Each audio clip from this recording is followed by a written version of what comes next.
자, 13장이 169페이지입니다. 169페이지. 자, 그런데 거기 13장 전에 12장 그 윗부분 있잖아요.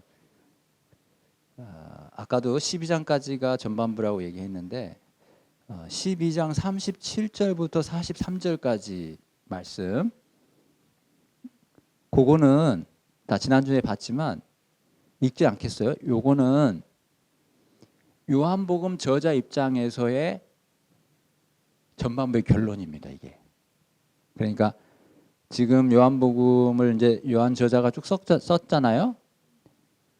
마지막으로 지금까지 썼던 내용에 대한 결론 부분이에요. 그것으로서 37절부터 43절까지 쓴 겁니다. 결론은 뭐예요? 예수님이 많은 표적을 행했다. 37절에. 근데 결론부터 말하면 믿는 사람도 있고 믿지 않는 사람도 있더라. 이게 사실은 결론입니다. 그러면서 이사야의 본문을 인용하죠. 왜 그럴까? 왜 사람은 믿지 못할까? 왜 능히 믿지 못할까? 그것은 그들의 마음이 완악하기 때문이구나 하는 이사야 말씀을 인용하면서 요한복음 저자가 나름대로 지금까지 썼던 내용의 결론을 내린 겁니다. 그리고 12장 44절부터 50절까지는 이것은요, 전반부에 대한 내용의 예수님의 결론이에요. 예수님의 결론. 제가 왜 이 얘기를 해요? 의미가 있다는 거죠. 읽으실 때 그냥 읽지 말고 이게 결론이구나 지금. 그래서 12장 44절부터가 마지막 예수님의 그 전반부에 대한 결론, 빨간 글씨로 쭉 돼 있잖아요. 거기 처음 보세요. 그게 결론이라는 게 나타나는 표현이 보여요? 거기에? 예수께서 보통 이르시되, 그러는데 거기 뭐라고 그래요? 이 외쳐란 말이 들어가 있잖아요. 그러니까 예수님이 지금 강하게 한 번 더 무슨 웅변하듯이 이 연사 힘차게 외친다는 그 예수님의 간절함을 엿보시라는 거예요. 지금 이걸 읽으면서 예수님이 정말 외치시는구나. 그 내용이 뭐예요? 하나님이 나를 보냈다. 나를 보냈다. 왜 보냈냐? 나를 믿고 구원받으라고 나를 보냈다. 47절에 세상을 구원하려 함이라. 하나님이 나를 좀 보내서 여기 왔는데, 여러분들이 나를 믿고 구원받으라고 나를 왔는데, 그걸 나를 받아들여서 영생을 좀 얻었으면 좋겠다. 50절에 나는 그의 명령이 영생인 줄 알아. 이게 물론 뻔한 얘기지만 예수님 마지막으로 한 번 더 예수님의 그 메시지를 전해주고 있다 하는 것을 우리가 볼 수 있습니다. 자, 13장은 우리가 잘 아는 이제 예수님이 제자들의 발을 씻기시는 장면이에요. 자, 서두에 제가 이런 질문을 드립니다. 예수님이 제자들의 발을 씻기셨는데 예수님이 제자들의 발을 씻기신 것의 의미가 무엇인가? 예수님은 제자들에게 발을 씻기시면서 무엇을 알려주려고 했는가? 너무 잘하는 이야기입니까, 여러분? 주관식이 어려우시면 제가 객관식으로 내드릴게요. 보기는 두 개입니다. 사지선다형도 아니에요. 50% 확률. 첫째, 겸손. 둘째, 사랑. 뭐 답을 내실 필요는 없는데 어쨌든 한번. 뭐 맞춘다고 상품 있는 것도 아니에요. 자, 제가 여러분과 똑같은 성도로서 지금까지 갖고 있는 이 이해는 겸손에 가까웠어요. 겸손. 어떻게 선생님이 되셔가지고 제자들의 발을 씻기는가. 너무나 겸손하시다. 그러니까 우리도 겸손해야지. 틀린 얘기 아니에요. 뭐 기독교 윤리에 당연히 맞는 얘기죠. 그런데 과연 요한복음 13장은 또 예수님은 그것을 알려주려고 우리에게 말씀하시고 행동하셨는가라는 거죠. 그 질문을 가지고 13장을 들어갑니다. 내용은 여러분들이 잘 아는 거니까 제가 조금 지나가는 내용이 있어요.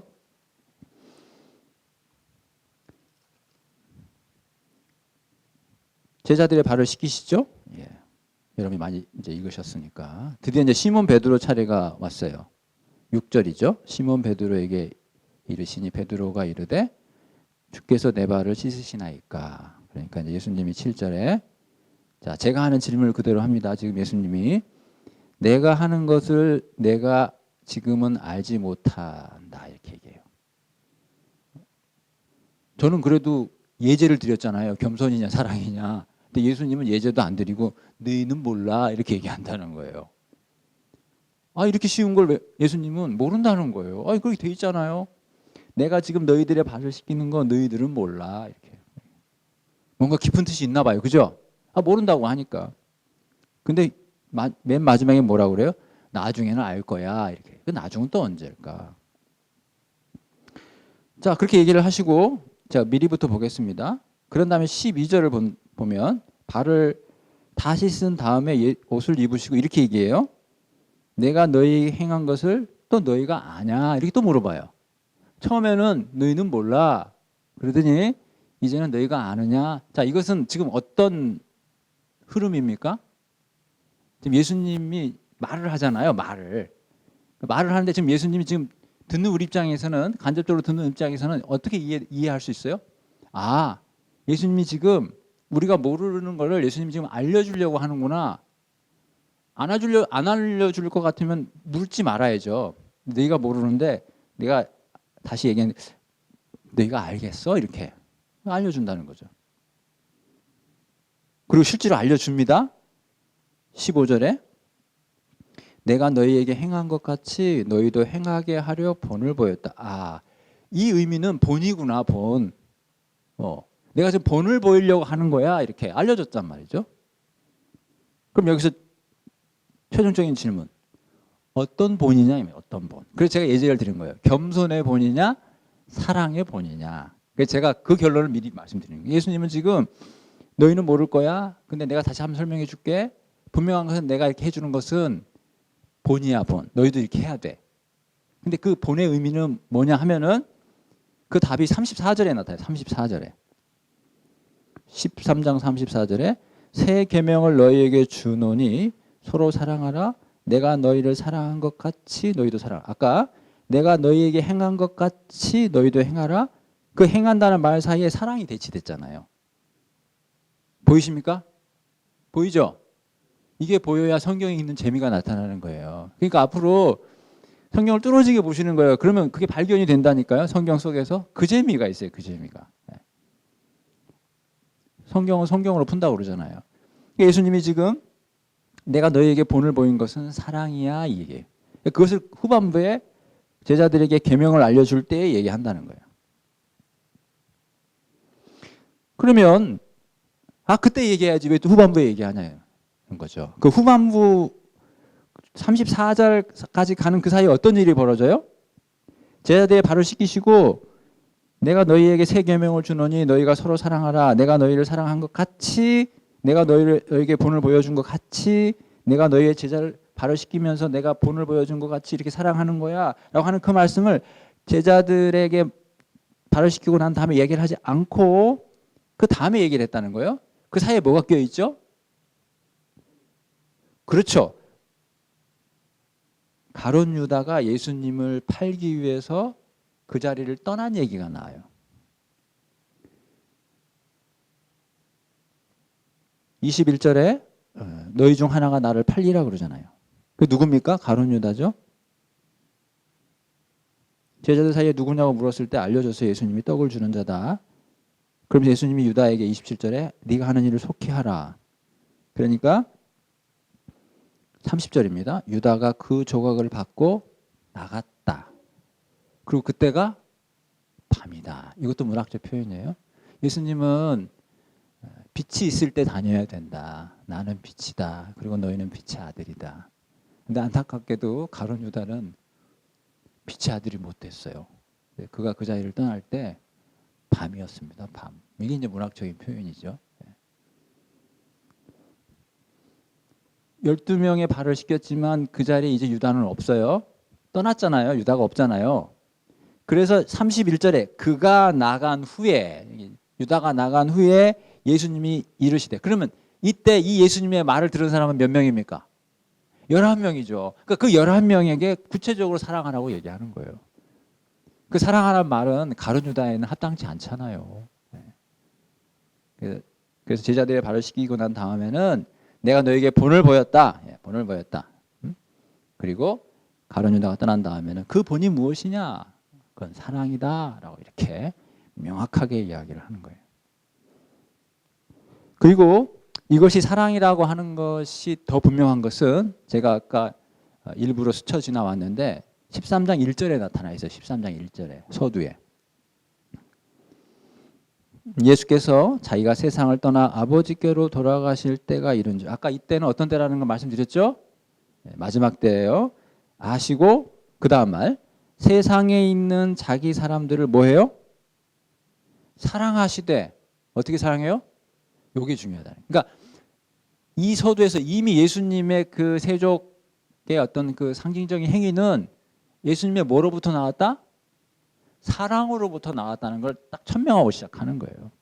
그러니까 예수님이 제자를 어떻게 사랑했는지 끝까지 사랑할 거를 뭘로 지금 보여주고 있어요? 발을 씻음으로 보여주는 거예요. 자, 그럼 또 하나 여기서 이제 문제. 그러면 발을 씻는다는 것이 끝까지 사랑하는 거하고 어떤 관계가 있냐 이 말이죠. 그냥 지나갔으면 좋겠습니까? 골치 아픕니까? 아니에요. 우리가 그것을 알아야 해요. 왜냐면 알려주니까. 보겠습니다. 예수님이 제자들의 발을 씻기는 부분에 대해서, 그러니까 우리가 쉽게 얘기하면 아이고 누군가의 그 발을 씻기는 겸손, 이런 차원을 훨씬 뛰어넘는다는 걸 제가 말씀드리려고 하는 거예요. 분명한 것은 예수님의 사랑이고 그 사랑은 끝까지 사랑하는 것에 대한 하나의 모습이었다면 베드로가 발을 씻길 때 씻기지 못한다 이렇게 얘기하죠. 8절에 내 발을 절대 씻지 못한다. 그러니까 예수님이 이런 말을 해요. 내가 너를 씻어주지 않으면 아무 상관이 없다. 이건 또 무슨 말인가? 여러분 너무 어렵지 않아요? 수수께끼 같은 말이에요. 내가 너를 씻어주지 않으면 상관이 없다. 상관이 없다. 그랬더니 베드로가 그렇게 얘기해요. 그러면 나 몸을 다 씻어주지. 역시 베드로는 상당히 공격적이에요. 그때 예수님이 또 이런 말이에요. 목욕한 자는 발만 씻으면 된다. 또 이렇게 얘기하잖아요. 10절에. 그 몸이 깨끗하기 때문이다. 온몸이 깨끗하니라. 그러니까 너희가 깨끗하기 때문에 베드로가 얘기한 것처럼 온몸을 씻을 필요는 없고 발만 씻으면 된다. 발은 더러워질 수 있다는 걸 얘기하잖아요. 그러니까 다른 데는 다 깨끗한데 발이 좀 더러우니까 발은 씻을 필요가 있다. 그러면서 그게 무슨 의미인지를 알려줄 수 있는 힌트로서 다 깨끗하지만 다는 아니다. 이건 누굴 가르쳐요? 그렇구나. 뭔가가 좀 있어요. 예수님께서 말씀하실 때 깨끗하다라고 하는 부분이 가룟 유다에는 해당이 안 되는구나. 이렇게 볼 수 있죠. 그럼 뭔가 제자들에게만 해당되는 거, 뭐 어렴풋이 알 것 같아. 그래, 예수님의 구원을 제자들만 받는 거지. 그런데 구원을 받으면 구원을 받는 거지. 마치 부족한 것처럼 발을 씻는 건 또 무슨 뜻인가? 뭔가 부족한 것이 있는가? 물론 예수님의 구원은 완전하지요. 자, 온몸이 깨끗하다 이 표현 15장으로 넘어가겠습니다. 15장 3절 보겠습니다. 미리 포도나무 비유장인데요. 15장 3절에 이런 말이에요. 너희는 내가 일러준 말로 이미 깨끗하여졌다. 이런 말이에요. 15장 3절에. 여기서 온몸이 깨끗하다고 하는 것은 예수님의 말씀을 통해서 그들이 깨끗해짐을 의미하는구나. 그러니까 단순히 씻어주는 것이 아니라 말씀으로 깨끗해졌음을 의미해요. 더 나아가서 그럼 발을 씻어주는 것은 어떤 의미인가? 이제 많은 이야기를 할 수 있는데 제가 여러분들에게 드릴 수 있는 결론은 아까 서두에 사랑하시되 끝까지 사랑하다라고 했잖아요.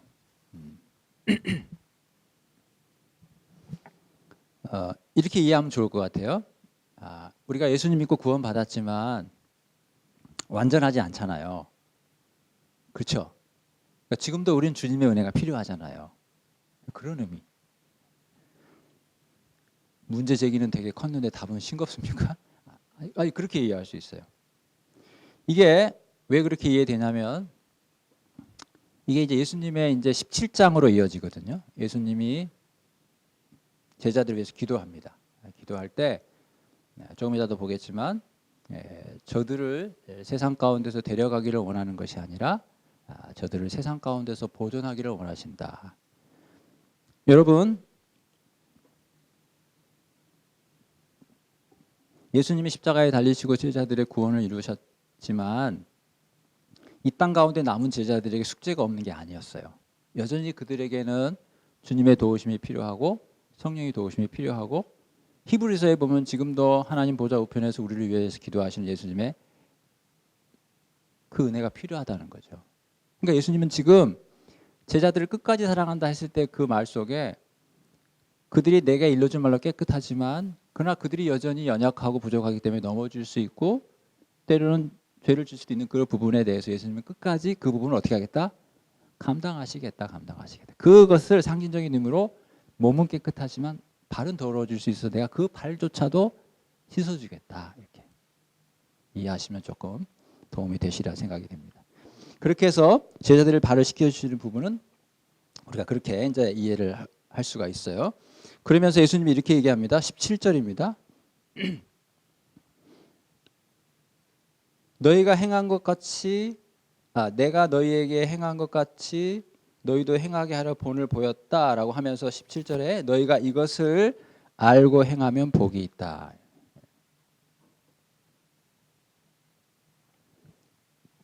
요한복음에서 복이 있다는 말 드물거든요. 여기 나와요. 누가 복이 있습니까? 시편 1편에서는 누가 복이 있어요? 주야로 여호와를 율법을 묵상하는 자가 복이 있죠.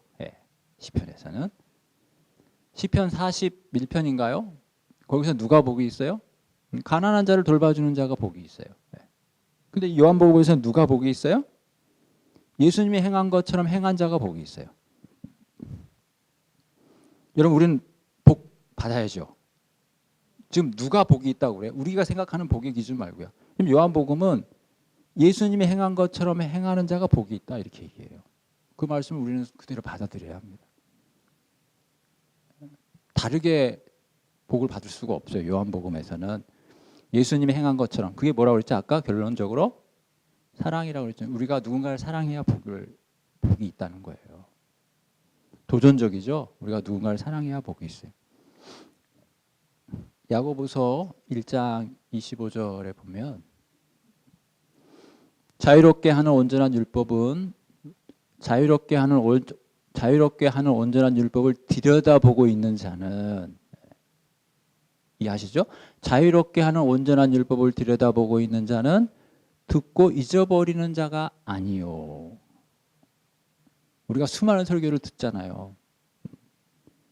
잊어버리면 안 된다는 거예요. 듣고 잊어버리는 자가 아니요 실천하는 자니. 오늘도 우리는 요한복음을 듣지 않습니까? 이걸 잊어버리면 안 돼요. 실천해야 돼요. 제 말이 아니라 예수님이 얘기하신 거죠. 이 사람은 그 행하는 일에 복을 받으리라. 야고보에서 동일한 말씀이 있어요. 우리가 이 부분을 놓치면 안 됩니다. 우리가 예수님처럼 누군가를 사랑할 때에 그게 우리의 참복이 된다는 거예요. 참복이. 그리고 예수님이 부활하시고 도마에게 나타나시죠. 그때 예수님이 또 한 번 얘기합니다. 너는 나를 보고 믿느냐? 보지 않고 믿는 자가 복이 있다. 요한복음에 두 가지 복이 나와요. 첫 번째는 예수님처럼 누군가를 사랑하는 자가 복이 있는 것이고 후반부에 있는 것처럼 예수님을 보지 않고 믿는 자가 복이 있다.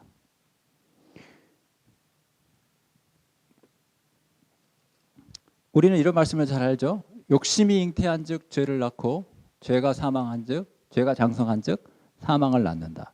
여러분 아까 13장 1절에 예수님께서 제자들을 사랑하시되 끝까지 사랑하셨어요.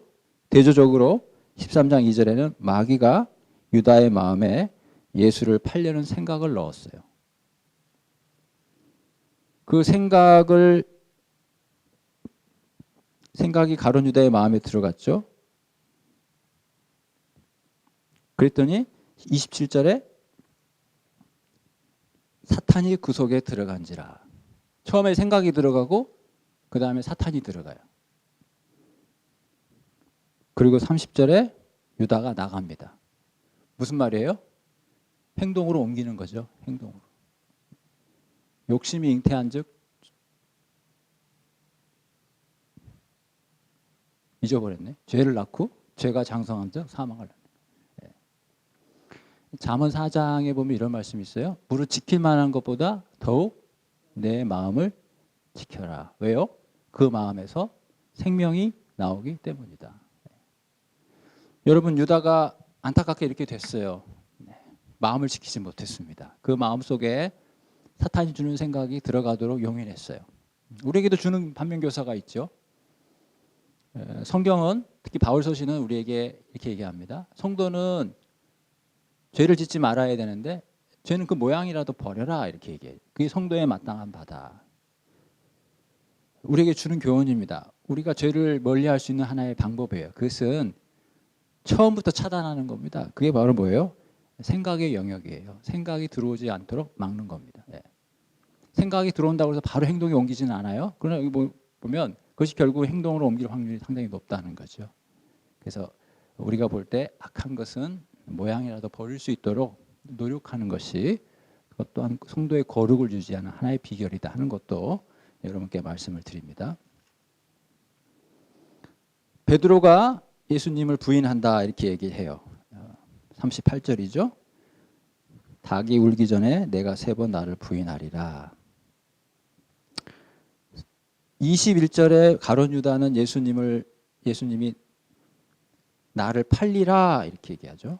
38절에 나를 부인하리라, 이렇게 얘기해요. 한 사람은 가룟 유다고 한 사람은 베드로예요. 제가 좀 심하게 얘기해볼까요? 누가 더 나쁜 놈입니까? 예수님을 파는 사람이 나빠요? 예수님을 부인하는 사람이 더 나빠요? 누가 더 나빠요? 둘 다 나쁘죠. 근데 우리가 알다시피 두 사람의 운명은 너무 극과 극이에요. 베드로는 회개하고, 우리가 잘 아는 이제 베드로의 사도로서 사역을 잘 하는 걸 보게 돼요. 무슨 차이입니까? 날 때부터 다릅니까? 누구는 그럴 만한 자질이 있어요? 그렇지 않죠. 둘 다 하나님을 부인하고 파는 자들이었어요. 차이가 있다면 하나님의 은혜를 받은 거죠, 베드로는. 또 베드로 입장에서는 회개를 한 거죠. 그러니까 하나님 입장에서는 우리가 무언가를 이루었다면 다 은혜입니다, 은혜. 그리고 우리 입장에서는 잘못할 수 있어요. 그러나 우리의 최선은 회개하고 돌이키는 거죠. 그 두 가지 꼭 놓치지 말아야 해요. 제가 요한복음을 우리가 읽으면서 보내심이라고 하는 주제를 우리가 꼭 이해해야 한다고 말씀드렸는데, 간혹 질문하기 좋아하는 학생들이 이렇게 물어요. 이제 하나님 앞에서 예정론을 따지는 거죠. 선택과 유기. 하나님, 왜 이 사람은 예수님 믿고 저 사람은 예수님 안 믿어요? 이 사람은 선택하고 저 사람은 버렸나요? 이렇게 묻죠. 일종의 질문을 위한 질문이에요. 이렇게 질문해 볼까요? 하나님 앞에 우리도 그런 생각을 가지고, 왜 저 사람은 아직도 예수님을 안 믿습니까? 저 사람을 버렸습니까? 버리기로 예정됐습니까? 이렇게 물어요. 그럼 하나님 뭐라고 대답할까요? 그 질문에? 하나님 대답하지 않습니다. 그 질문에는. 근데 이렇게 물어보면 대답을 해요. 근데 왜 저는 예수님을 믿게 됐죠? 이렇게 물어보면 하나님 대답합니다. 그 대답이 뭘까요? 아까 그 사람 전도하라고. 이게 정답이에요. 이게 예수님이 우리에게 주신 보내심의 이야기입니다. 왜 예수님이 우리를 세상 가운데 보내시는가? 그 세상은 어떤 세상이에요? 예수님을 미워하는 세상이에요. 그래서 너희도 미움을 받을 거다고 그렇게 얘기합니다. 그 세상을 향하여 제자들을 보냅니다. 왜요? 예수님을 미워하는 그 세상을 예수님께로 돌이키라고. 그게 정답이에요. 우리 머리는 이해가 안 되죠. 누구는 예수님을 믿고 누구는 예수님을 안 믿어요. 그러나 분명한 것은, 우리가 다 이해 못 하더라도 분명한 것은, 내가 예수 믿는 것은 예수 믿지 않은 그 누군가를 전도하기 위함이라는 거지, 내가 예수 믿는 건 내가 선택받은 거고 저 사람 예수 안 믿는 것은 하나님이 버렸다. 절대 그런 생각을 해서는 안 돼요. 그건 우리가 생각할 수 있는 영역이 아니에요. 그건 하나님의 영역입니다. 베드로도 부인을 했죠. 그러나 우리가 잘 아는 것처럼 예수님의 은혜로 다시 한번 일어나게 됩니다. 자, 14장에 이렇게 시작하죠. 너희는 마음에 근심하지 말라. 왜 그래요? 왜 근심하지 말라고 그래요? 근심하니까 그렇죠. 근심하니까. 근데 왜 근심하죠? 예수님이 자꾸 죽는다고 그러니까 근심하죠. 제자들 입장에서는 선생님이 떠난다고 하니까 그 이유를 모르는 상태에서는 근심할 수밖에 없죠. 자, 14장에서는 제자들의 질문을 봐야 하는데요. 아까 이제 지나왔지만 13장 36절에 시몬 베드로가 이렇게 물어요. 주여 어디로 가시나이까? 그러니까 예수님이 이제 가신다고 하니까 목적지를 물어보는 거죠. 거기에 예수님은 언젠가는 너희가 따라온다. 지금은 따라올 수 없지만. 그 다음 14장으로 넘어와서 도마가 이렇게 물어요. 5절에 목적지를 모르는데 그 길을 어떻게 알겠습니까? 길을 모른다는 거죠. 거기에 예수님이 이렇게 대답합니다. 6절에 내가 곧 길이다. 이렇게. 8절에 빌립이 물어봐요. 아버지를 우리에게 보여줬으면 좋겠습니다. 이렇게 물어요. 그랬더니 예수님이 대답하기를 나를 본 자가 아버지를 본 자다. 이렇게 대답을 해줘요. 22절에 가롯 아닌 유다. 그러니까 유다가 가롯 유다가 있고 가롯 아닌 유다가 있죠. 묻습니다. 왜 예수님은 우리에게만 나타나시고 세상에는 나타나지 않으십니까? 이렇게 물어요. 예수님 뭐라고 대답하죠? 마지막 31절입니다. 세상을 알게 하려 할 것이다. 제자들은 결론적으로 예수님을 잘 몰라요. 그 얘기를 하는 거예요. 예수님 다 답을 해줍니다. 그 질문에.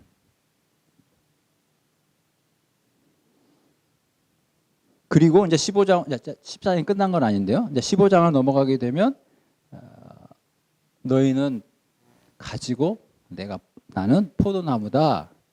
이제 이런 말을 이제 하게 되는데요. 여러분 이제 14장에서 이제 여러분 이제 유념 있게 보셔야 되는 부분이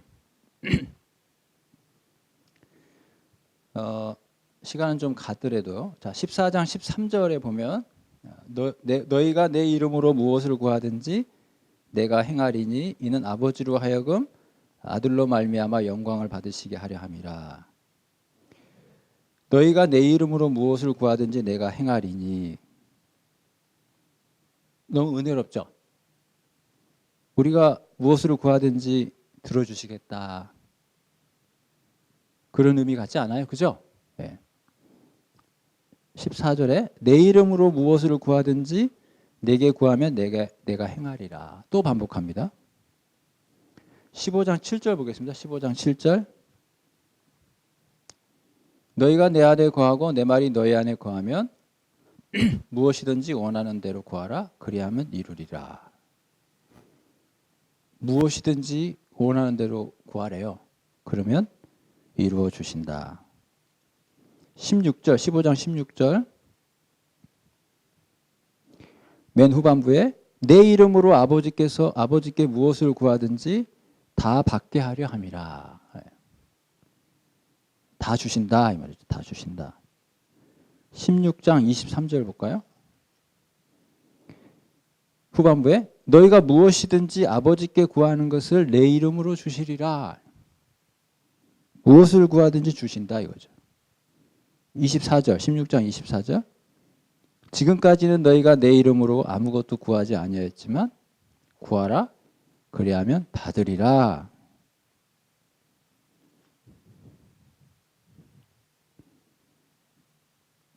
자, 그러면 이제 제가 이제 무슨 말씀을 드리려고 하냐면 14, 15, 16, 17장은 기도문이니까 그러니까 예수님의 그 마지막 말씀 가운데 반복돼서 나오는 말이라는 거예요. 그게 뭐예요? 너희가 내 이름으로 무엇을 구하든지 다 받는다 이 말이거든요. 이게 참 중요한 말씀인 것 같아요. 자주 반복하시니까. 그럼 이게 무슨 뜻인가? 무슨 뜻인가? 예수님이 우리에게 기도의 특권을 얘기하시는 것인가? 기도해라, 내가 다 들어준다. 내 이름으로 기도하면 다 들어준다. 그래서 우리 기도할 때 꼭 끝에 예수님 이름으로 기도한다 하죠. 그런 건가요? 네. 예수님이 지금 제자들에게 기도의 특권을 얘기하는 건가? 마지막 말씀이신데. 여러분은 어떻게 이해를 하셨는지 모르겠습니다. 이게 참 어려운 부분인데요. 이걸 기도로 해석을 하셔도 뭐 그렇게 틀린 건 아닌 것 같아요. 그렇게 이야기들도 하니까. 근데 우리가 전후 문맥을 이제 좀 더 보겠습니다만은 결론부터 말씀드릴게요. 제가 그 과정을 다 설명할 필요는 없으니까요. 여러분 마태복음 6장을 한번 볼까요? 마태복음 6장.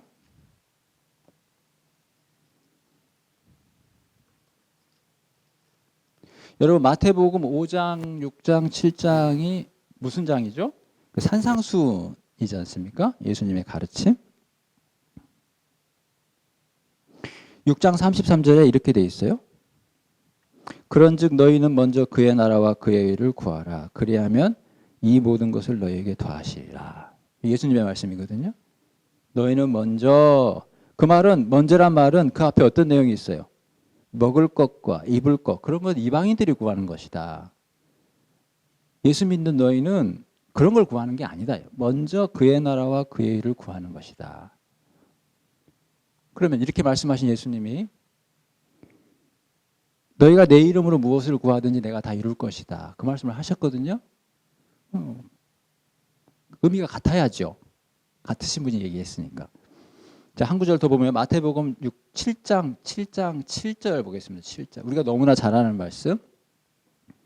구하라 그리하면 너희에게 주실 것이요. 찾으라 그리하면 찾을 것이요. 두드리라 그리하면 열릴 것이요. 너무 잘 아는 말씀이죠. 이 말씀 받고 이제 새벽기도 100일 새벽기도 해야죠. 작정하고 기도해야 되니까. 주신다고 했으니까. 근데 그 다음 말씀을 봐야 해요. 당연히 주신다고 하죠. 8절에 구하는 이마다 받을 것이요. 찾는 이는 찾아낼 것이고 두드리는 이는 응답하시겠다는 거죠. 너희가 내 이름으로 구하면 내가 행하리라. 그 말이죠.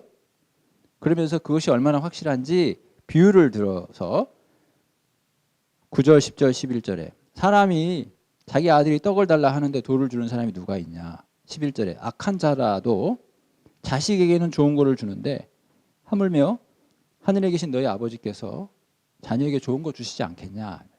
당연히 들어주신다는 거죠. 여기까지만 보면 확실히 기도 응답이 있는 거예요. 그죠? 근데 여러분 안타깝게도 12절이 있어요. 12절. 없으면 참 좋을 뻔했는데 결론입니다. 그러므로 결론이죠. 그러므로 무엇이든지 남에게 대접받고자 하는 대로 남을 대접하라. 이게 갑자기 무슨 뚱딴지 같은 얘기예요. 한참 기도 얘기를 하시다가 남에게 대접하라 이 얘기를 한단 말이에요. 이것이 율법이요 선지자. 그 말은 뭐예요? 율법과 선지자는 구약 전체를 아우르는 거예요. 그러니까 구약의 모든 결론이라면 그것은 결국 대접받고자 하는 대로 남을 대접하는 것이다 이 말이에요. 그럼 이 말하고 구하라, 찾으라, 두드리라 이 말하고 어떤 관계가 있습니까? 너희는 먼저 그의 나라와 그의 의를 구하라는 말고 어떤 관계가 있어요? 그걸 우리가 알아야죠. 자, 다시 요한복음 14장으로 와요. 자, 그러면 너희가 내 이름으로 무엇을 구하든지 예수님이 행하시겠다 하는 부분은 흔히 우리가 생각하는 우리의 필요를 이방인들이 구하는 그것을 구하는 것을 말하는 것 같지는 않아요. 이 말은 이렇게 볼 수 있어요. 내 이름으로란 말을 이렇게 바꿔볼게요. 너희가 내 이름 안에서, 너희가 예수 안에서, 너희가 말씀 안에서 무엇을 구하든지 내가 행하리라. 이렇게 한번 바꿔볼게요. 느낌이 다르죠? 네. 우리의 필요를 구한다는 의미보다는 말씀 가운데서 우리가 무언가를 구할 때 그것이 마태복음에서는 하나님의 나라요 하나님의 의겠죠.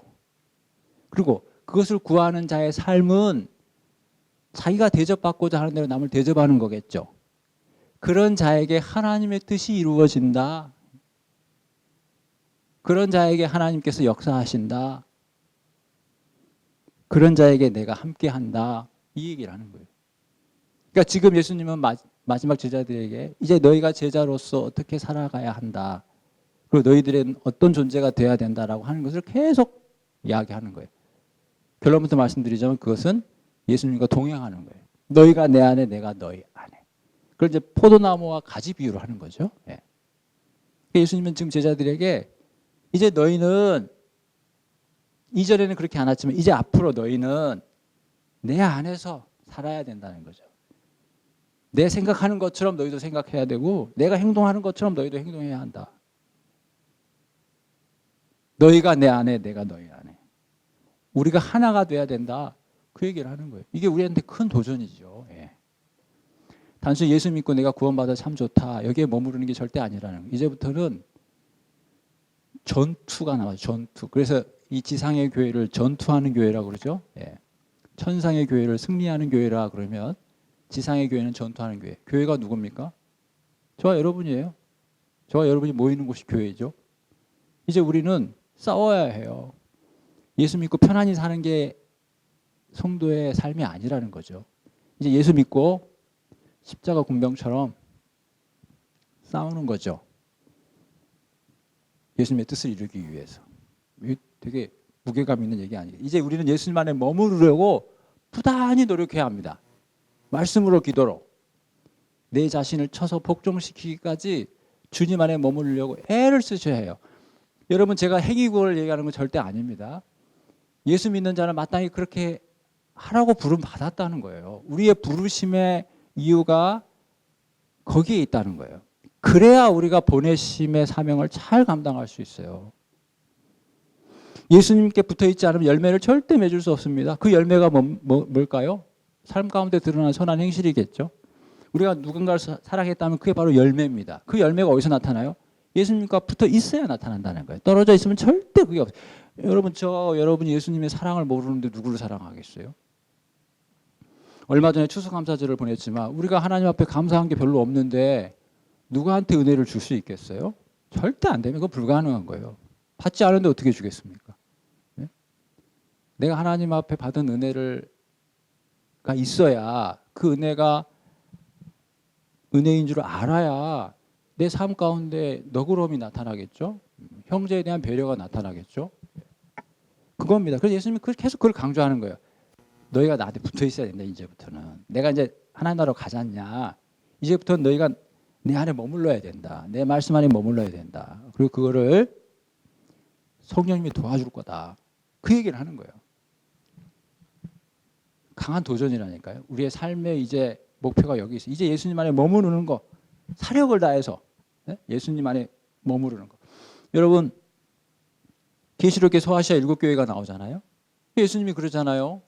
내가 문 밖에 서서 두드리노니. 그 말씀은 안 믿는 사람한테 하는 게 아니라 교회에게 하는 말이에요. 교회에게. 예수 믿는 교회에게 예수님이 문 밖에 있대요. 예수님이 교회 안에 못 들어가고 문 밖에 있답니다. 이거 어찌 된 일입니까? 그럼 그들이 신앙을 버렸다는 거예요? 아니에요. 신앙이 있지만 예수님과 더불어 살지는 않는다는 거예요. 하나가 되지 않는다는 걸 좀 얘기하는 거죠. 예수님은 들어가서 더불어 먹고 싶어요. 근데 예수님 문 밖에 있다는 거예요. 동일한 말씀이 우리에게도 여전히 적용됩니다. 우리가 예수님을 안 믿는 게 아니라 예수님을 믿지만 예수님이 내 안에, 내가 말씀 안에 있냐 이거예요. 이것을 지금 요한복음을 통해서 우리에게 주는 말씀이다 이겁니다. 14장 10절에 내가 아버지 안에 거하고 아버지는 내 안에 거하신 것을 내가 왜 모르느냐 하는 거죠. 그리고 아까 너희가 내 이름으로 무엇을 구한다라고 하는 것이 하나님 밥 주세요, 하나님 돈 주세요, 하나님 권력 주세요라고 하는 그런 구함이 아니라는 것이 15절에 나타나잖아요. 문맥이니까. 너희가 나를 사랑하면 나의 계명을 지킬 거다. 무엇이든지 구하면 주신다 해놓고 내 계명을 지키라는 거예요. 이게 같은 얘기거든요. 내가 하나님의 의를 구하는 거, 그게 하나님의 계명을 지키는 거예요. 내가 주님의 이름으로 무엇을 추구하는 거, 그것은 결국 뭐예요? 주의 말씀을 지키는 거다 이 말이에요. 그래야 말이 맞죠. 주의 계명을 지키는 자에게 하나님이 역사하셔야 되는 거 아니겠어요? 그 말씀을 하는 겁니다. 그리고 난 다음에 바로 보혜사의 얘기를 해요. 16절에. 다른 보혜사를 너에게 주실 것이다. 왜 그래요? 그 보혜사가 오셔야 그게 가능하니까. 성령님이 우리 안에 오셔야 우리가 말씀을 지킬 수 있으니까. 그래서 그 보혜사 얘기를 하는 거예요. 그리고 그분은 17절에 진리의 영이다. 진리의 영이다. 여러분, 이렇게 예수님이 떠나가는 것이 제자들에게는 근심거리였지만 예수님은 반대로 얘기해요. 내가 떠나가야 너에게 유익이다. 그렇게 얘기한다는 겁니다. 16장 7절 보겠습니다. 16장 7절. 16장 6절부터 볼게요. 16장 5절부터 볼게요. 지금 내가 나를 보내신 이에게로 가는데 너희 중에서 나더러 어디로 가는지 묻는 자가 없고 도리어 내가 이 말을 함으로 너희 마음에 근심이 가득하도다. 예수님 반대로 얘기해요. 그러나 내가 너희에게 실상을 말하. 이 실상이란 말은 진리라는 말이거든요. 내가 떠나가는 것이 너희에게 유익이다. 제자들은 예수님이 떠나가는 것이 불안하고 근심거리였지만 예수님은 반대로 얘기해요. 그것이 너희에게 유익이다. 왜? 내가 떠나가야 보혜사가 너희에게로 오기 때문에. 제자들은 모르죠. 우리는 알죠. 그리고 나중에 제자도 알게 돼요. 예수님이 떠나가는 것이 우리에게 유익이다. 왜요? 다시 13장으로 들어와서 진리의 영인 그분이 오시기 때문에. 그러면서 이런 말을 합니다. 17절 후반부에 그는 누구냐면 진리의 영이죠. 성령님은 보혜사 되시는 성령님은 너희와 함께 거하심이요 너희 속에 계시겠습니다. 여러분 왜 성령님이 오시는 게 유익입니까? 예수님이 계실 때는 예수님이 제자 곁에 계셨지만 예수님은 제자 속으로 들어갈 수는 없었어요. 그렇죠? 그러나 성령님이 오시면 그 성령님은 제자들 안에 들어가실 수가 있어요. 그러니까 유익이죠. 그러니까 예수님은 가셔야 해요. 그래야 많은 사람들이 예수를 믿고 영생을 얻을 수 있어요. 그게 하나님의 뜻이죠. 하나님이 영광 받으시는 거예요. 그 가운데 성령의 역할이 이와 같다 이 말이죠. 성령님은 우리 옆에 계실 뿐만 아니라 우리 안으로 들어오신다. 예수님은 인간의 몸을 입으셨기 때문에 제자들 곁에 계셨지만 제자들 안으로 들어갈 수는 없었죠. 보혜사에 대해서 14장 25절부터 얘기합니다. 그분이 오시면 26절에 내가 가르쳤던 모든 것을 생각나게 해주실 것이다. 생각나게 해줄 것이다. 진리의 영이기 때문에 그렇죠. 그래서 제자들도 성령 받고 이때를 다 깨닫습니다. 그래서 복음서를 기록하지 않습니까? 그때는 몰랐는데 알았다는 거죠. 진리의 영이에요. 따라서 우리도 진리의 영 되신 성령님께서 우리를 깨닫게 하셔요. 그러니까 그걸 믿고 하나님의 말씀을 가까이 하셔야 돼요. 예. 성령을 믿고 가까이 하는 거예요. 내 머리로 이해하는 게 아니라 성령을 믿고 그분이 나를 깨닫게 해줄 거다를 믿고 말씀을 보는 거죠. 설교를 듣는 거죠. 그렇게 듣는데 졸 수 있을까요? 물론 그런데도 졸게 하는 거는 또 졸게 하신 분의 책임일 수도 있어요. 어쨌든 하나님의 말씀을 읽고 듣는 그 자리에 이런 의식이 있다면 우리가 조금 더 하나님의 진리를 깨달을 수 있다 이 말이죠. 진리의 영이 우리를 깨닫게 하신다. 자, 15장 나는 참 포도나무에 너희는 가지다. 그러면서 15장 2절에 내게 붙어 있어 열매를 맺지 아니하는 가지는 제거해 버리고 무릇 열매를 맺는 가지는 더 열매를 맺으라고 그것을 깨끗하게 한다 했죠. 예. 이 부분도 여러분 두 가지 해석이 있어요. 어떤 부분이냐면 열매를 맺지 아니하는 가지 이 부분이에요. 그 열매를 맺지 않는 가지는 아버지께서 그걸 제거해 버린다 할 때 이 부분입니다. 자, 질문. 이 제거는 진짜로 제거하는 것이다? 2번 아니다. 생각해 보시라는 거예요. 왜냐하면 그렇게 다 해석을 하니까 둘 다 해석이 있어요. 근데 제가 여러분에게 말씀드리는 해석은 후자입니다. 이것은 제거한다는 뜻이 아니에요. 이건 한국말이 제거지. 마치 니고데모가 거듭나야 한다 했을 때 그 거듭나는 말이 두 가지 뜻이 있죠. 다시 태어난다는 말과 하늘로부터 태어난다는 말. 근데 니고데모는 그걸 다시로 해석했어요. 근데 예수님은 하늘로부터로 말씀하신 거죠. 이 본문도 제거한다는 말이 두 가지 뜻이 있어요. 하나는 진짜로 제거한다는 뜻이 있고 하나는 살짝 들어준다는 뜻이 있어요. 그러니까 어떤 그 용례를 택하느냐에 따라서 해석이 달라지죠. 하나는 진짜로 너는 열매를 맺지 못하니까 잘라버려 이게 되는 거고 하나는 아이고 네가 왜 열매를 못 맺냐 어디가 좀 불편하냐 하면 살펴서 이렇게 열매를 맞을 수 있도록 이렇게 가지를 살살 들어준다는 거죠. 전혀 다른 해석이죠. 예. 근데 저는 후자가 이제 맞다라고 여러분들하고 공유를 하는 겁니다. 왜 그러냐면 문맥의 흐름이 지금 제자들이 하는 얘기잖아요. 그리고 붙어있는 가지잖아요. 붙어있는 가지가 열매를 못 맺을 수 있나요? 가지가 떨어져 있으면 열매를 못 맺죠. 붙어있으면 열매를 맺는 거죠. 그래서 우리는 우리의 모든 열매가 하나님의 은혜죠. 내가 맺는 게 아니잖아요. 맺게 해주시는 거지. 예. 그러니까 우리는 열일을 다 하더라도 그 영광을 다 주께 돌리는 거 아니겠어요? 왜냐하면 내가 했지만 내가 하는 게 아닌 걸 아니까. 그런 거예요. 문맥의 흐름을 보면 이거는 혹시 붙어있는 가지 중에 뭔가 문제가 있어서 열매를 못 맺으면 그걸 잘 손봐준다는 거예요. 열매를 맺는 가지는 더 손을 본다는, 더 많이 맺도록. 그렇게 해야 앞뒤 문맥이 맞죠. 물론 열매를 못 맺으면 그냥 잘라버려. 그렇게 해도 틀린 얘기는 아닐 수 있지만 어차피 이 두 가지 견해가 상반된다. 그러나 제가 여러분하고 공유하고 싶은 것은 후자가 맞을 것 같다. 그러면서 계속 15장 4절에 내 안에 거하라라고 얘기하죠. 같은 얘기 이제 계속 반복입니다. 5절도 마찬가지죠. 나는 포도나무에 너희는 가지다.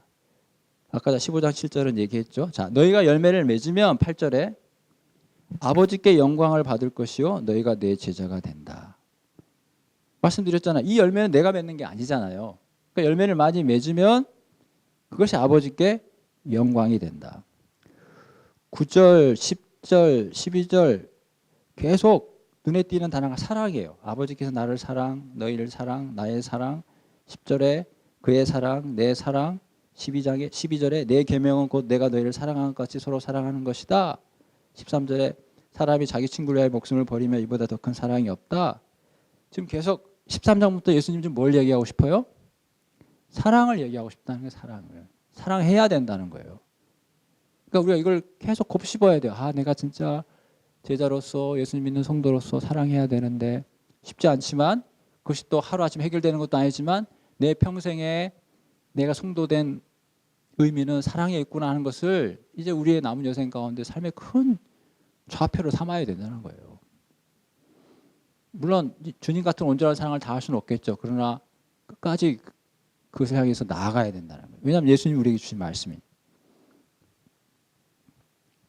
목숨을 버린다는 거예요. 목숨을 버리는 것이 사랑이라는 거예요. 여러분 너무 부담되죠? 부담되지 않습니까? 목숨 버리는 건 좀 그렇지 않나요? 자, 요한 1서. 자, 사도 요한이 지은 성경이 요한복음이 있고 요한 1, 2, 3서가 있고 요한계시록이 있죠. 그러니까 나중에 같은 저자가 지은 책들은 연결해서 보시는 것도 방법이에요. 왜냐하면 저자가 같잖아요. 그 같은 저자가 요한 1서 3장에 뭐라고 되어 있냐면 요한 1서 3장 391페이지 3장 16절을 보겠습니다. 요한 1서 3장 16절. 지금 요한복음의 저자 똑같은 저자가 지금 쓰는 책이거든요. 자, 그가 우리를 위하여 목숨을 버리셨으니 우리가 이로써 사랑을 알고 우리도 형제들을 위하여 목숨을 버리는 것이 마땅. 아이고 사도 요한도 이렇게 얘기하네. 마땅하대요. 아유 엄청 부담되죠. 그런데 그 다음 절 보겠습니다. 17절. 누가 이 세상의 재물을 가지고 형제의 궁핍함을 보고도 도와줄 마음을 닫으면 하나님의 사랑이 어찌 그 속에 거하겠느냐? 자녀들아 말과 혀로만 사랑하지 말고 행함과 진실함으로 하자. 여러분 이 말씀이 부담이 됩니까? 위로가 됩니까? 위로가 돼야죠. 여러분 목숨을 주는 게 나아요? 돈을 주는 게 나아요? 그나마 물론 피 같은 돈이지만 목숨보다는 재물로 대신하는 게 낫지 않아요? 안 그래요? 제가 농담 같지만 지금 뭘 얘기하는 걸까요? 이 세상에 살면서 목숨과도 같은 게 돈 아니겠어요? 네. 맞잖아요. 현대 우리의 가치관에 따지면. 우리가 사랑한다고 하면서 그것에 어느 정도의 헌신이 없다면 그게 사랑이겠느냐라고 도전하는 거예요. 그리고 그것은 마치 나의 생명을 내주는 거와도 같을 수 있다는 거예요. 실제로.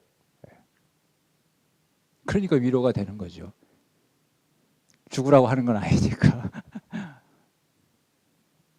그런 면에서 우리가 세상에 살면서 생명을 얻고자 하면 잃을 것이요, 잃고자 하면 얻을 것이다. 그렇게 생각한다면 돈이라고 하는 것을 얻고자 하면 참 생명을 잃어버릴 것이고, 비록 피 같은 돈이지만 그것을 내가 주께 내놓고자 한다면 영원한 생명을 얻을 것이다. 그 말로도 해석해도 저는 크게 무리가 없다고 생각해요.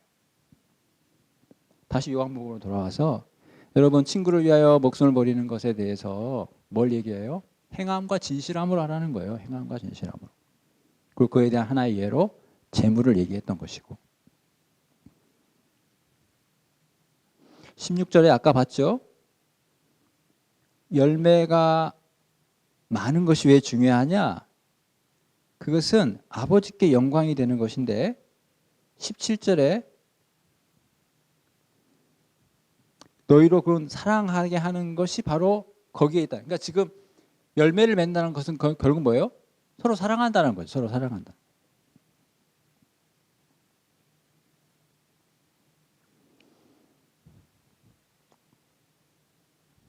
16장에 계속해서 얘기합니다.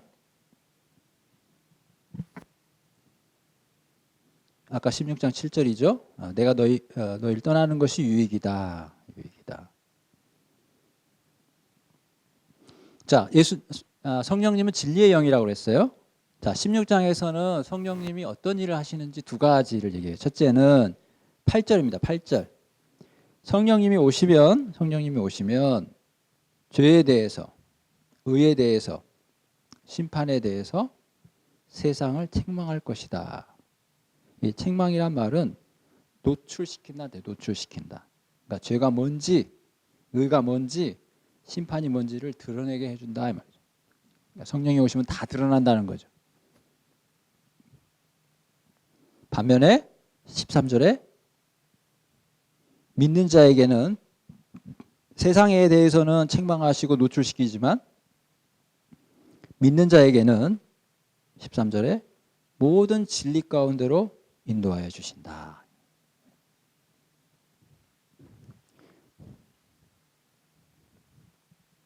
예수님이 16절부터 19절까지 이런 말씀을 하세요.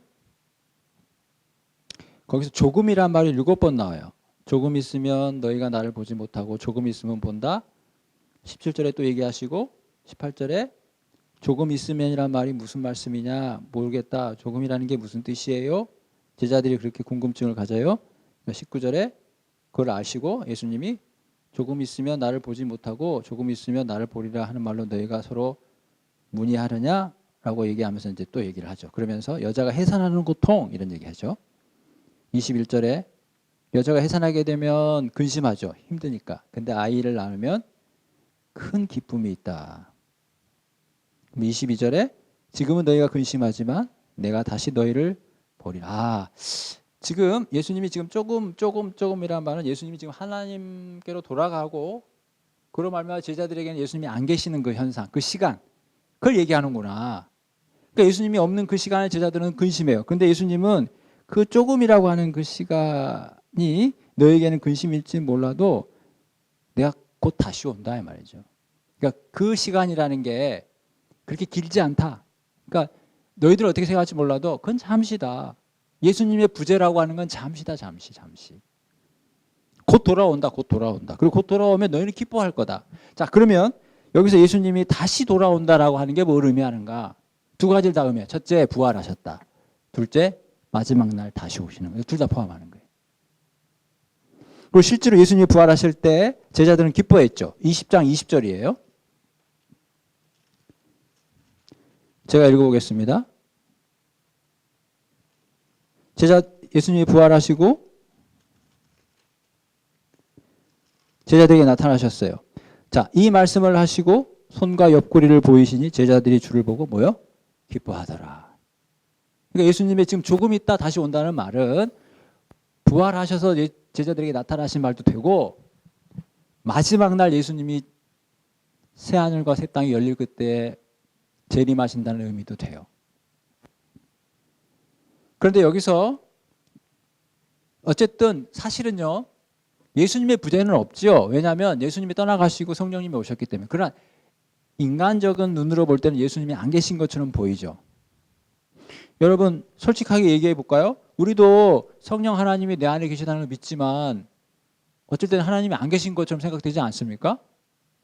마찬가지죠. 하나님의 부재라고 하는 거. 그게 시편의 큰 주제 아니겠습니까? 여러분 우리가 시편도 하겠지만 시편이 150편까지 있는데 그중에 상당 부분이 탄식시예요. 탄식시. 탄식시의 서두가 뭡니까? 하나님 어디 계십니까? 이거거든요. 내가 하나님을 믿는데 도대체 하나님 어디 계시길래 내가 살아가는 게 이렇습니까? 그거 탄식하는 거거든요. 큰 성도들에 있어서의 실존적인 질문이 뭐냐면 하나님의 부재입니다. 하나님의 부재. 하나님이 안 계신 것 같다. 아무리 봐도. 근데 그렇게 말은 못해. 왜냐하면 내가 믿음 없는 것처럼 보이고 은혜가 안 되니까. 근데 마음속 깊은 곳에는 그런 질문이 있지 않아요? 아, 하나님이 나와 함께 하시지 않는 거 아닌가? 왜 나에게 이런 일이? 왜 내 주변에 이런 일이? 그런 질문을 하잖아요. 근데 그걸 공개적으로 얘기하면 불신자 같아 보이니까 그냥 꾹꾹 감추고 사는 거 아니겠어요? 근데 시편은 그걸 터뜨려요. 하나님께 대놓고 하나님 도대체 어디 계시길래 내가 왜 이렇게 힘드냐 이렇게. 그게 탄식시거든요. 여러분 제자들에게서 예수님의 부재 큰 근심거리죠. 오늘날 성령의 시대에 살고 있는 저와 여러분도 간혹 하나님의 부재에 대해서 고민할 때가 분명히 있지 않습니까? 그 부분을 어떻게 생각해야 될까요? 예수님은요 이렇게 답을 주는 거예요. 그건 조금이다. 그건 잠시다. 여러분 베드로전서를 보겠습니다. 베드로전서. 이 베드로가 특별한 인물이지 않습니까? 요한복음에서는. 그 베드로가 남긴 성경이 베드로전서하고 베드로후서예요. 그러니까 그런 베드로, 예수님을 3번 부인하고 예수님에게 3번 사랑한다고 고백한 그 베드로가 쓴 책이다 이런 생각을 가지고 한번 읽어보세요. 조금 의미가 다를 거예요. 그 베드로가 뭐라고 하는가? 궁금하지 않아요? 네가 젊어서는 네 마음대로 돌아다니지만 나중에는 누가 너를 데리고 간다. 그건 베드로가 어떻게 죽을 건지를 알려주는 거라고 예수님이 요한복음 21장에 얘기했잖아요. 야, 그 베드로는 나중에 어떻게 살았지? 베드로는 잘 살았나? 물론 사도행전에 보면 베드로가 사도로서 역할을 하고 전도를 하고 하는 걸 봐요. 근데 그 베드로가 실제로 남긴 글, 물론 하나님이 남긴 글이지만 그게 베드로전서하고 베드로후서거든요. 야, 베드로가 그 글 속에서 무슨 생각을 하고 있나? 여러분 궁금하지 않습니까? 그렇게 궁금함을 가지고 한번 읽어보세요. 베드로전서는 5장까지밖에 없고 베드로후서는 3장까지밖에 다 합해봐야 8장이거든요. 자, 그 베드로전서에서 베드로가 하는 말 다 읽어볼 수는 없지만 그중에 베드로가 이런 말을 해요.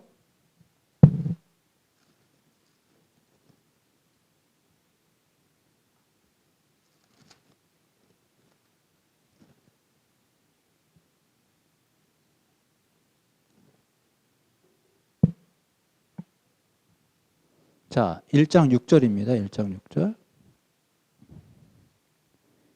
그러므로 너희가 이제 여러 가지 시험으로 말미암아 뭐라고 돼 있어요? 잠깐, 조금이란 말이에요. 조금. 베드로도 이 고백을 해요. 우리가 신앙생활 하면서 잠깐 근심할 수 있어요. 1년이 멀고 2년이 힘들고 5년, 10년이 힘들지만 잠깐이에요. 잠깐. 우리는 참 길죠. 그 고통의 시간과 고난의 시간이. 하루가 1년 같지 않습니까? 어쩔 때는 힘들 때는. 근데 그게 잠깐이라는 거예요. 잠깐 근심하게 되지 않을 수 없지만 오히려 크게 기뻐한다. 예수님의 말씀과 일맥상통하지 않습니까? 베드로전서 5장 10절을 보겠습니다. 5장 10절. 마지막에 베드로가 뭐라고 그러냐? 모든 은혜의 하나님 곧 그리스도 안에서 너희를 부르사. 자기 얘기하는 거 아니겠어요? 자기의 영원한 영광에 들어가게 하신 이가 잠깐 고난을 당한 너희를. 그러니까 예수 믿는 성도를 향해서 이렇게 얘기하면 너희가 잠깐 고난받고 있는 거다. 그 고난 잠깐이다. 잠깐. 그런 성도를 예수님이 온전하게 하시고 굳건하게 하시고 강하게 하시고 털을 견고하게 하시랴. 여기서 온전하게 한다는 말은 완전한 뜻이 아니고요. 회복하게 하신다는 뜻이 회복하게 하신다. 베드로 자신이 이런 은혜를 받았잖아요. 요한의 아들 시몬아 네가 나를 사랑하느냐 3번 그의 상처를 회복시켜 주시잖아요.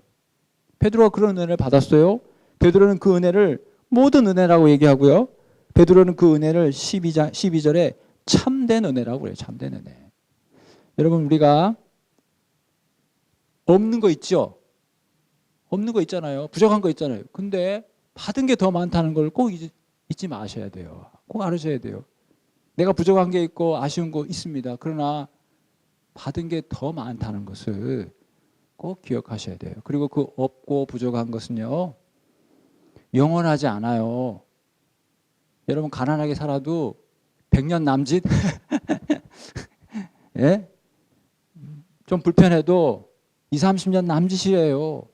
그러나 우리의 기쁨과 생명은 영원이라는 거죠. 여러분 뭘 택하시겠습니까? 그리고 뭘 택해야 할까요? 여호수아는 이스라엘 백성이 이렇게 얘기해요. 너희가 오늘 섬길 자를 택해라. 하나님이냐 아니냐.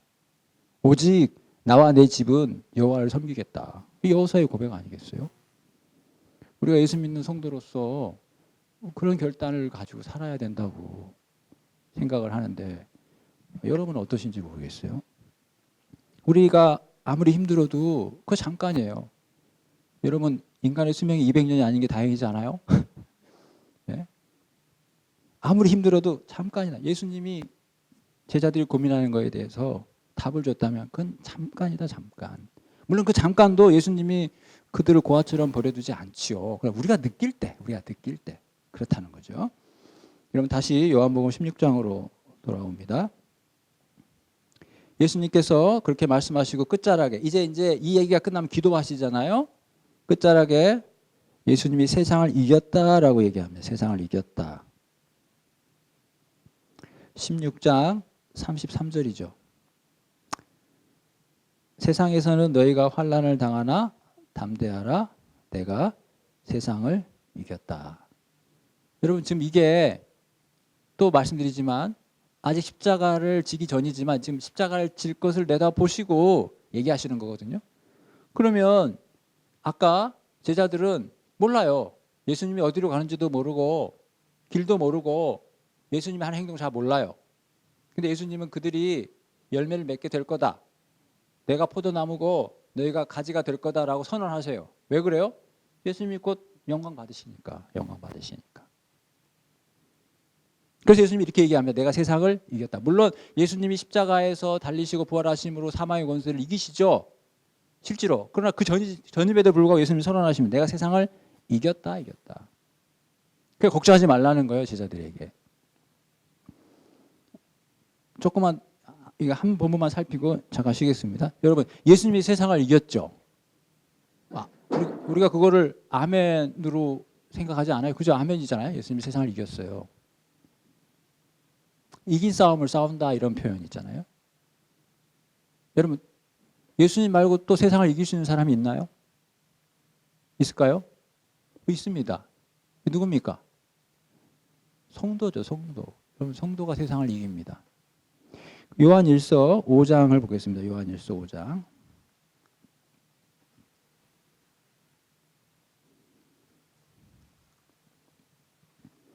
요한일서 5장 4절 보겠습니다. 4절. 요한일서 5장 4절 제가 읽어보겠습니다. 무릇 하나님께로부터 난 자마다 세상을 뭐예요? 이기느니라. 세상 이긴대요. 예수님이 당연히 세상 이기셨지만 하나님께로 난 자. 누가 하나님께로 났어요? 요한복음 1장 12절 영접하는 자 곧 그 이름을 믿는 자. 혈통으로나 육정으로나 나지 않고 하나님께로서 난 자. 예수님 믿는 자. 그들이 세상을 이긴대요. 그럼 세상을 어떻게 이기냐? 세상을 이기는 승리는 이것이 우리의 뭐다? 믿음으로 이긴대요. 믿음으로. 이 부분. 예수 믿는 성도가 세상을 이길 수 있어요. 단 믿음으로. 믿음으로 이게 믿음으로. 성도가 되었다고 자동으로 이기는 게 아니고 믿음의 경고에 서야 이기는 거예요. 믿음. 믿음이 있어야 이겨요. 자, 그러면 이 질문만 하고 마칠게요. 어떤 믿음? 어떤 믿음이 있어야 이기는 걸까요? 참 질문치고는 너무 광대하죠. 예. 도대체 우리가 어떤 믿음을 가져야 세상을 이길까? 그 힌트는 예수님에게 있는 거예요. 예수님이 어떻게 세상을 이겼습니까? 십자가의 죽으심으로 이겼죠. 뭐 말하기 좋게 죽음으로 죽음을 이기신 분이라고 그러잖아요. 예. 예수님은 십자가에서 죽으심으로 사망의 권세를 이겼어요. 세상을 이겼어요. 그렇다면 우리도 어떻게 이길 수 있을까요? 어떤 믿음? 예수님을 따라가는 믿음. 그것은 결국 십자가를 지고 예수님처럼 죽는 거예요. 죽고자 하는 마음으로 예수님을 따라갈 때, 그 믿음이 있을 때 우리도 세상을 이길 수 있다 이겁니다. 예. 잠깐 쉬시고 이제 나머지를 하도록 하겠습니다. 잠깐 한 10분 정도 쉬겠습니다.